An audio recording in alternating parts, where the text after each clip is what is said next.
redzi, tāpēc, ka tur ir vaļi okeānā. Un tad viņi ierauga palāk to laivu un domā, ka tas arī ir valis. Un tad izdomā nākt pāroties. Un tad es tā padomāju, ka varbūt jums tas nepatiks. Varbūt jums tas liksies. Tur viņš iedeva sarkanu krāsu, viņš saka vienalga uzpindzelē ko, un tad mēs ar draugiem saspējāmies uzrakstīt no sex. No whales. Nu jā, tas bija vēl viens iemesls, ka delfīni būtu labi satikt. Es domāju, būtu priklīgi satikt delfīni. Tad es viņai jau kādu laiku es viņus gribētu satikt. Es kaut kur dzirdēju, vai kāds man stāstīja, kad ir bijuši cilvēki, kas pārceļo pāri okeānam, tur pāris, tur draudzēni draugi, un tad viņi apprecās. Ja vēl vaļa klāt būtu neaprecies. Laulība uz mūžu. Nu jā, tie, kas arī tur ir, cits arī ir notiek, katru gadu nesen beidzās. Pagājuši mēnesi beidzās sacensības, tieši airēšanas sacensības. No Spānijas salām. No Spānijas salām līdz Karību jūras salām. Un tad ir šogad 26 ekipāži piedalījās. Jā, bet kādu sakarā to es atcerējos, par ko mēs pirms tam runājam? Nē, pārceļot pāri okeānu, vismaz tādā. Nu jā, tajā reklāmā, jā, ka tas ir life-changing experience, jā, tad pieredze, kas izmaina visu tavu dzīvi. Un jūs kaut kā gatavojāties arī, izņemot laivu? Nu jā, vispār, ja tā ņem, tad šie pēdējie 3 mēneši bija viena no sportiskākajiem manā līdzinājā dzīvē. 3 reizes nedēļā treniņi, tad 2 stundīgi, dažkārt pat 3 stundas. Jā, protams, mēs gatavojamies. Pagaid jums uz laivas būs kaut kāda pieeja internetā vai vēlākam? Es satelīta telefons būs, un Kārlis reiz nedēļā zvanījis uz Latviju. Un tad ziņos, kā mums tur ies, un tad visdrīzāk tas ir atskaņots Radio SVH vai Radio SVH Rock. Kaut kur Radio SVH, čau. Kur jūs esat okeāna vidū, kur tur tā neko vairāk? Jā, un tad TV netā visdrīzāk publicēs arī tās ziņas, kas tur ir, kas mums tur jaunas notiekās. Un vēl kaut kā. Jā, protams, Kārlim mājaslapas būs, Facebook lapas, jā, bet online tracking. Bildi kaut kādu varēs atsūtīt. Man baigi patīk tā doma. Fotogrāfiju okeānu atsūt. Ar to, bildēsim mēs to noteikti, ja ne uzreiz, tad pēc tam mēs atsūtīsim. Bet ir tā, ka mēs cits starpā arī runājam ar satelītu kompānijām, pareizāk ar vienu satelītu kompāniju, bet kaut kā neizdevās mums vienoties līdz tam, ka uzstādīt pietiekami jaudīgu aparatūru, lai varētu caur satelītu raidīt bildes vai pat video streamings mums nesanāca tik avansēti. Bet tagad viena blīca, cits starpā no Spānijas līdz Brazīlijai airējās, ja? Un viņiem, ne gluži streamings, bet fočens viņi dabūna, viņi arī kaut kādu baigi jaudīgu aparatūru sev uzstādījuši uz laivas. Tā kā, principā, ar laiku tas noteikti būs iespējams. Tādā ziņā buru laivas, kad iet Volvo Ocean Race, ja, viņiem jau iet online streamings no jahtas, bet tur jau monumentāli vērķi, viņiem 17 tonnas svar visu tā bandūru, kas ir jahta. 17 tonnas var visai jahta? Laiva, jā, 17 tonnas, viņiem tur tāda. Viņiem tur satelīta aparatūra aptver tik liela, jā, tā kā šitām pusi no šitās mašīnas ir tikai, kas satelīta strādā. Pusi elektrība viņiem vajag, arī kaut kāds ģenerators. Tātad kaut kādas atskaites laikam būs, baigi interesanti. Jā. Un pēc tam, ko domā darīt? Labs jautājums. Viens ir, tas, ko šobrīd grūti atbildēt, ir, kā vispār tās attiecības ar okeānu izveidosies. Varbūt es tur man tas okeāns tā iepatiksies, ka es vēl ar kaut kādām jahtām turpināšu ceļot apkārt pasaulē. Tā ir viena versija, otra versija braukt atpakaļ un taisīt augšā savu sapņu bērnu Indigo skolu. Vienreiz es biju arī izbraucis ar to kūteri par Lielupi. Tas likās pilnībā tāds meditatīvs pasākums. Pilnībā kluss, viss iekšā ir. Es domāju, ja okeānā būtu vienkārši pasakāņi, ja viss būtu tā līdzeni, gludis tā kā spogulis, un varbūt tāda saulriets vai kas likās ļoti forši, un vēl zvaigznes. Jā, dabas skats, daudz, labi, varbūt.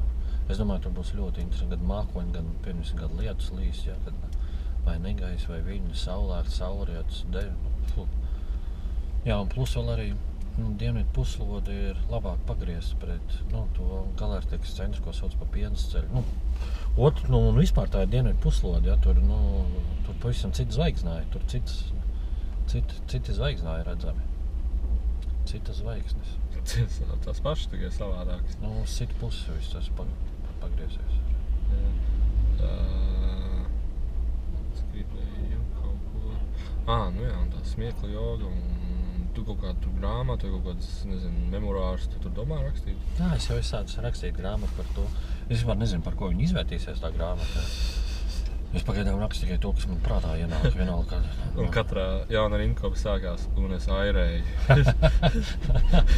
Cits starpā tiem puišiem, uz tās laivas iekšpusē ir uzraksts, rindiņas no dziesmiņas. Es to dziesmiņu īsti nezinu, bet, Kārlis viņa atpazīst to dziesmiņu. Row the boat, life is but a dream. Life is but a dream. Man liekas, piemēram, es iebrauktu tādā pasākumā, es pirmais, ko noteikti nedarītu. Es neskaitītu dienas, jo tas liktos vēl tā mokošāk un grūtāk. Jā. Man arī tāda, es nezinu, varbūt Kārlim svarīgāk būs tur vienkārši, lai... Atčeksēt. Jā, tā un šitā, bet principā, ka tu vari dzīvot bez pulksteņa, bez kalendāra,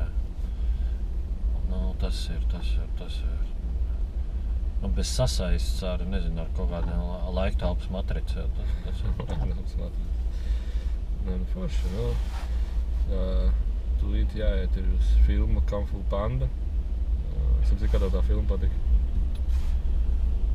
Pietiekam, lai iet vēl vienreiz.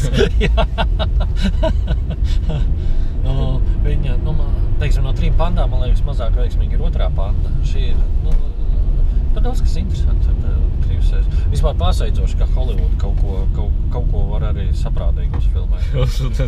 Uzmontēt. Jā, bez naudas reklāmas, vardarbības, un kas tur vēl tur vērtības. Shotgun natsklubi. Vienkārši wow. Labi, paldies par uzmanību. Sekojiet, tā mājaslapa, kur ir boredborders.com.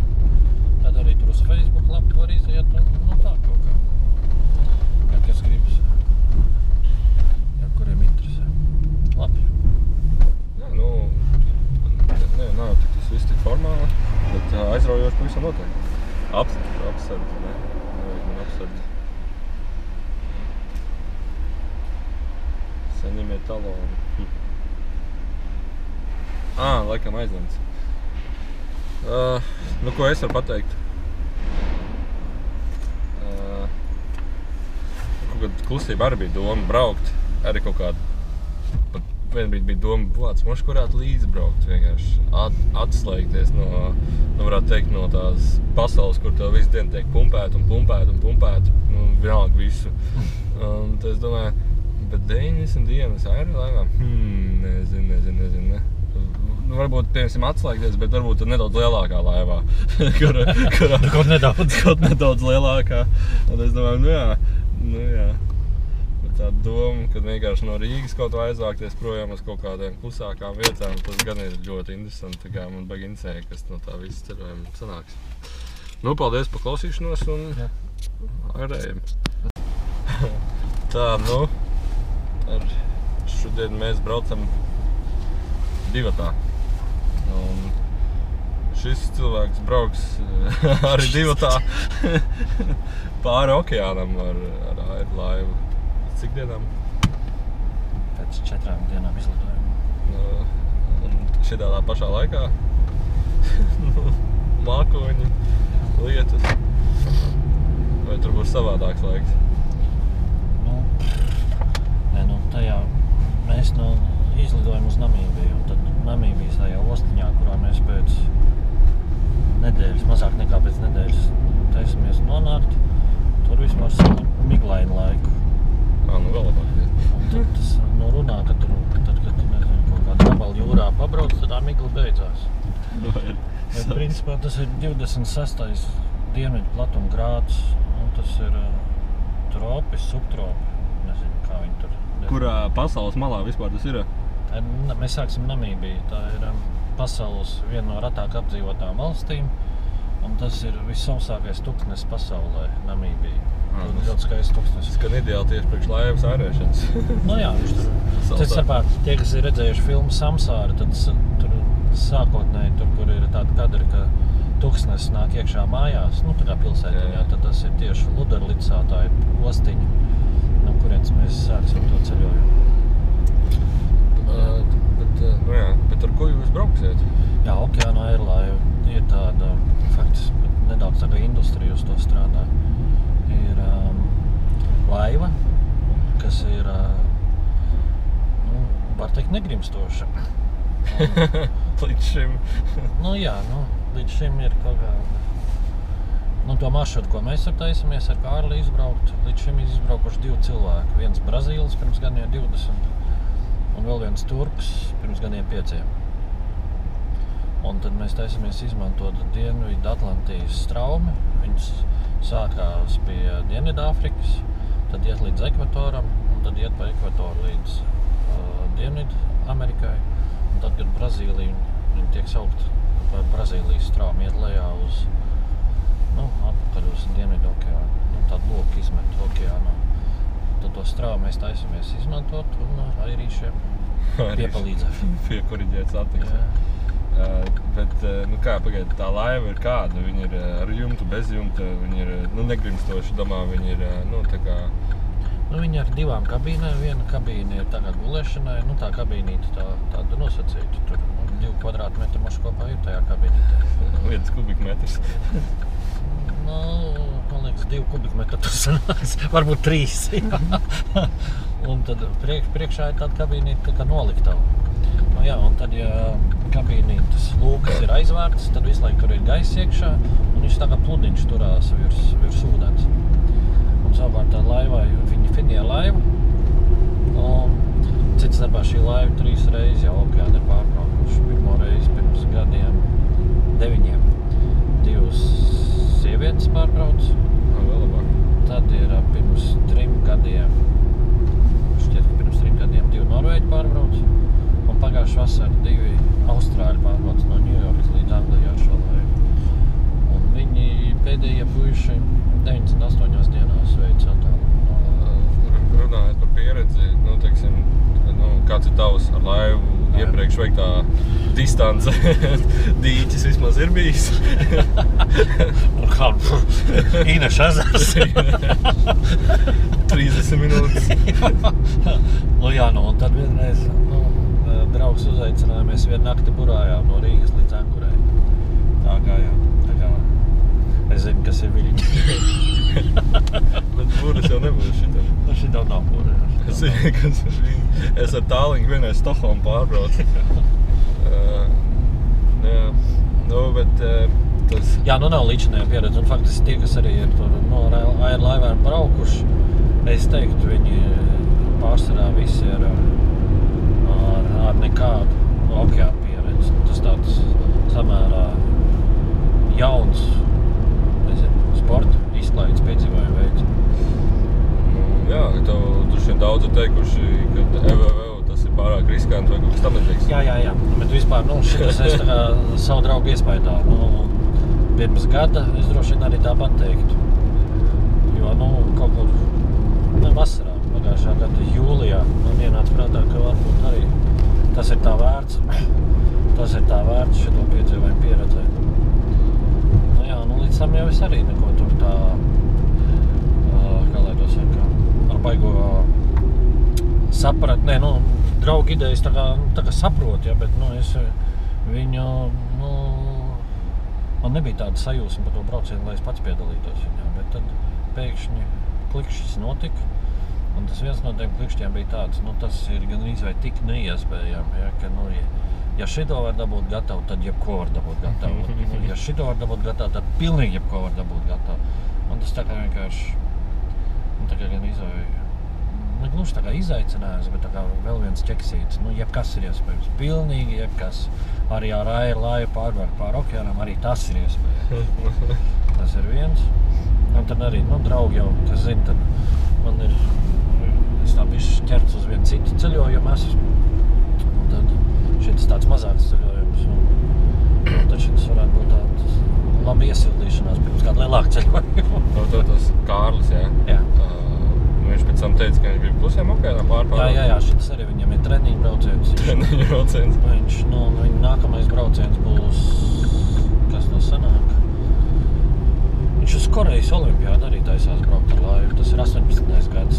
Un tas nākamais brauciens tad viņam sāksies 17. gadā jau nākamgad. Un tad tā doma, ka viņš kaut kur no Peru ar to pašu laivu irsies pār Klusajam okeānam. Un tad tas viņam būs kaut kur uz 9 mēnešiem pasākums. Wow! Vesels gads laivā grīzēt. Ziemas, tu izēj ārā no mājas, no laivas, kas ārā laiks? Ūdens, debesis, zvaigznes. Tas ir laba filma, man patīk tā filma. Norvēģi uztaisījuši par savu ceļotāju Tūru Heyerdalu, mākslas filmu Kon-Tiki. Tad, man liekas, pirms gada vai 2 viņi kinoteātros rāda. Tāda arī interesanti. Džeikus plosta, vienkārši no baļķiem sasiet braucam arī, brauc pāri Klusajam okeānam. Tas tāds, man liekas, lielāks izaicinājums nekā mums. Mēs jau tur ekipēti, mums tur visādi elektronika, saules baterijas, tur ūdens filtrs. Jā, bet, piemēram, es īsti nevaru iedomāties, tu teiksim, atērē no krasta, un tad kā tu nosaki, kurā virzienā airēt, jo visi virzieni vienādi? Viens ir kompas, otrs kā, tad GPS tur ir, un treškārt, mums tur arī, mēs te bišķi pavasarī jūrskolā gājam, tur arī tā navigācija pēc zvaigznēm, un mums pavisam ļoti vienkārši sanāk, un cits starpā viens no skaistākiem zvaigznājiem, kas debesīs ir, tas ir Oriona zvaigznājs. Un tieši tajā mūsu ceļā, kā vismaz mums tajā jūras astronomu stāsta, austrumos Orions uzliks un rietumos norietēs visu ceļu mums. Tā kā mums tā naktīs orientēšanās pēc Oriona pavisam vienkārši. Un dienā jau arī mēs, var teikt, burtiski brauksim no austrumiem uz rietumiem. Ja? Tur, kur saule letas, tad mēs skatāmies saulēktā un saule riet mums aiz muguru. Tad viss tas ceļš tāds. Labi, viens ir veids, to var skatīties uz pierādīšanu, otrs veids uz ceļošanu, un tad ir vēl, Kārlis, ko teica Naviģī, kā man patika par to, ka tas ir kaut kāds meditatīvs pasākums. Tad jau redzēt, principā, tas ir, es tā vienu rēķinu, man pār pa 10 iemesliem sanāca, kāpēc es vispār tādā atrakcijā. Ūdens, laiva. Jā. Tad viens jau arī ir, es kādu laiku jau gribēju kaut kur nosvīst miglā. Es biju domājis kalnos kaut kādā retrītā aizbraukt pāris mēnešiem vai pusgadu. Ar tā domas pēdējā laikā uzpeld. Sēdēt un meditēt, jā. Bet tad šeit ir paši arī, tu sēdi un meditē, pie vienā Skaidrs, redzi, kur iet cilvēki, kur viņi iet garām. Un es saprotu, tu pieeja paprast, tu ar laivu es kādreiz okeānam pārbrauc pāri? Nē, es esmu uz, viņš īstās Lielvēlkalnā nāk mājās. Un tad, manuprāt, kaut kas tāds vispārībā jau ir tāda eksotiska pieredze vērts. Jā. Un vēl no tiem iemesliem tas ir, principā neskārt dabu. Labi, tas okeāns ir samērā piecūkots jau ar visādiem kuģiem. Bet vienalga, tā pati daba kā tāda ir neskārta. Kā es zinu, bez interneta, bez televīzijas, bez pilsētas, bez izplūdes gāzēm, bez visa... Bez politikas. Jā, pilnīgi bez visi, jā. Pie dabas krūts, un tā kā viņa vaļēja dabas krūts ir, viņa dzīve, ūdens ir dzīves, dzīvības. Vispār šī planēta ir ūdens planēta, jā. Tas vēl viens iemesls bija, es domāju, ka vien brīdi iedomājos pareizāk, ka visu savu mūžu es nodzīvoju uz savu zemes. Planēta, kas ir ūdens planēta, es visu savu mūžu nodzīvoju uz savu zemes. Būtu laiks iepazīt okeānu. Pēc tam zemūdeni. Un par to es nezinu, arī to var pamēģināt, man vairāk tad uz augšu valk. Teiksim, tur tajā Kon-Tiki bija tā, ka viņiem valis piepildēja, vismaz uz delfīniem jūs tur ceriet vai kaut tādu? Jā, ir jau smieklīgi arī ar tie vali, tur tas puika, kas mūs remontēja, vispār arī pasakāts puika, viņam savu firmu, kas ražo olimpisko inventāru, viena no 5 licencētām firmām pasaulē, un viena no tām ir Latvijā, saucās Repsol Boat, ja? Un puikam 27 gadi, viņš uztaisīs to biznesu, tagad tā skaitā bobus priekš korejiešiem, Latvijas bobus, skedli. Bet Korejā vai tad ir sniegs? Nu, viņi taisīs Ziemas olimpiādu. Tas tā kā vajadzētu dabūt. Jā, korejietis tagad tur skeletonā kaut kāds spitspuika ir. Nu labi, bet ne par to. Un tad viņi arī saremontēja mums laivu, vienkārši tāpat nulsauc laivas remontu.